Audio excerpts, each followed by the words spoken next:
Hello there everyone, welcome back to our channel. In today's video, you are gonna see how to remove background in CapCut without green screen. So to do that, let's head over to CapCut at first. Once in there, just skip it and here start a new project. And here add any photos or videos you want. So I will be just adding a photo from here.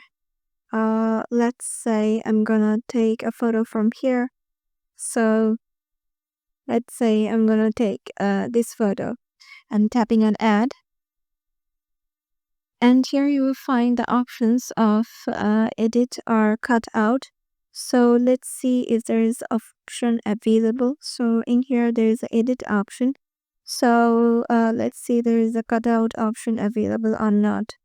So let me check at first.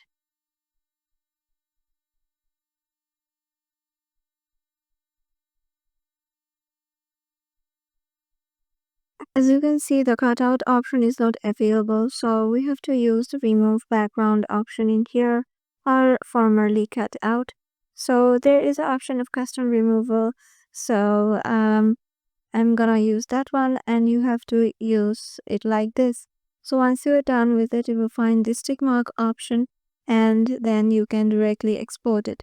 So yeah, this is how easily it is to do. Hope this video will help you out, and we will see you in the next video.